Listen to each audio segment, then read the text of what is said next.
এই তো আমার কাস্টার্ডটা রেডি হয়ে গেছে, দিচ্ছি।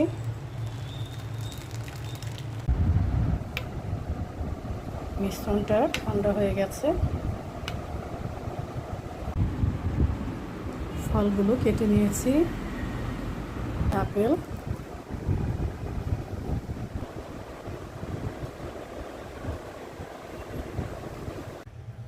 ঠান্ডা হওয়ার জন্য ফ্রিজে রেখে দিলাম। সবাই মিলে একসাথে খাওয়ার মজাই আলাদা। আসসালামু আলাইকুম, সবাই কেমন আছেন? আলহামদুলিল্লাহ, আমি ভালো আছি। আজকে আমি বানাবো ফ্রুট কাস্টার্ড। কাস্টার্ড বানানোর জন্য আমি 5 রকমের ফল নিয়ে নিয়েছি। কলা, আঙুর, আপেল, আম আর মাল্টা। কাস্টার্ড বানানোর জন্য লাগবে দুধ, কাস্টার্ড পাউডার আর চিনি। কাস্টার্ড বানানোর জন্য আমি নিয়ে নিয়েছি আহমেদের কাস্টার্ড পাউডার। আমি দুধের প্যাকেটটা কেটে পাতিলায় ঢেলে নিলাম।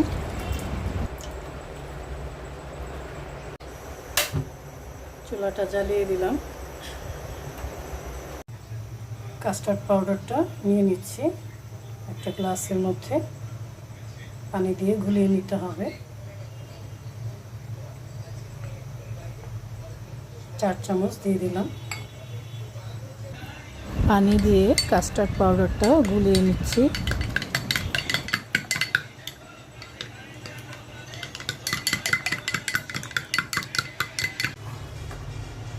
এখন আমি দুধের মধ্যে চিনি দিয়ে দিব। 1 কেজি দুধের মধ্যে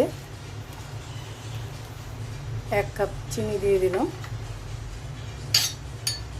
আমি মিষ্টি একটু বেশি খাই, তো একটু বেশি করেই দিলাম। আপনারা ইচ্ছা করলে আরও কমও দিতে পারেন।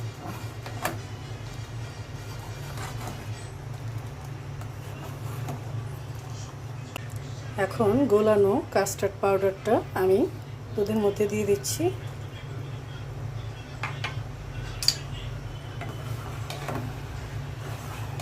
সুন্দর একটা কালার এসেছে। কাস্টার্ড পাউডার দেওয়াতে দুধটাও ঘন হয়ে আসছে। চুলার জালটা আমি কমিয়ে দিয়েছি যাতে নিচে লেগে না যায়।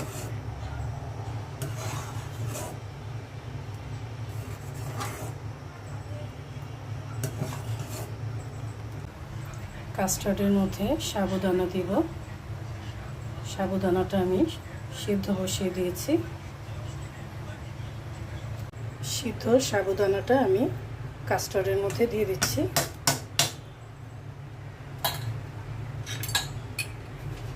এখন ভালো করে নেড়ে চেড়ে নেব।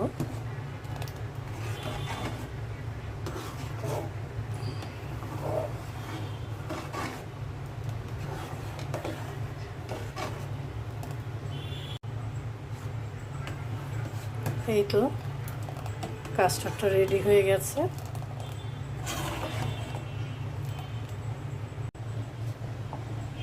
এখন আমি একটা বাটিতে ঢেলে দিচ্ছি।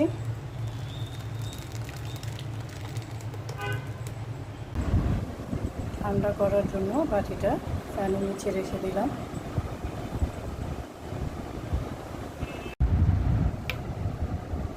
মিশ্রণটা ঠান্ডা হয়ে গেছে।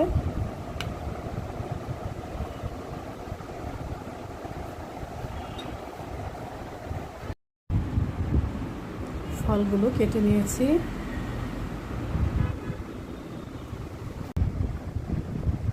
প্রথমেই দিয়ে দিচ্ছি আপেল।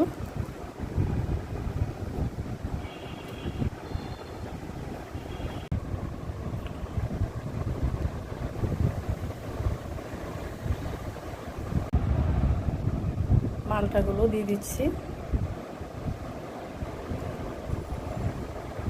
দিয়ে দিচ্ছি আম।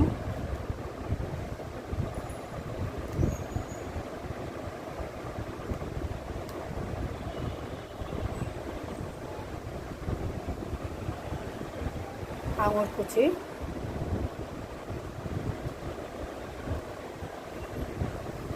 কলা,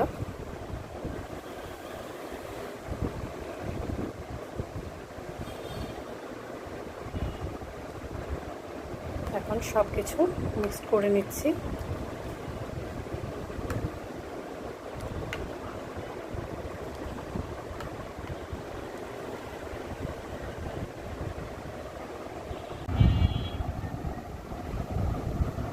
উপরে কিছু আঙুর দিয়ে দিচ্ছি।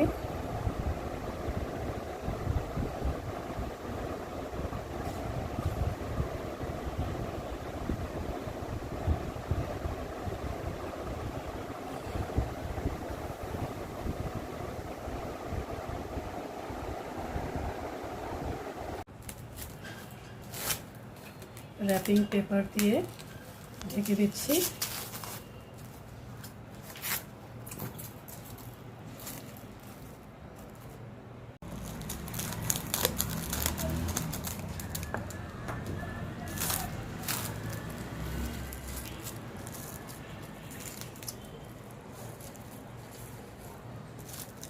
এইভাবে র্যাপিং পেপার দিয়ে মুড়ে দিলে খাবারগুলো আর গন্ধ হয় না, মিষ্টি খাবার ভালো থাকে। হালকা করে একটু ফুটো করে দিচ্ছি।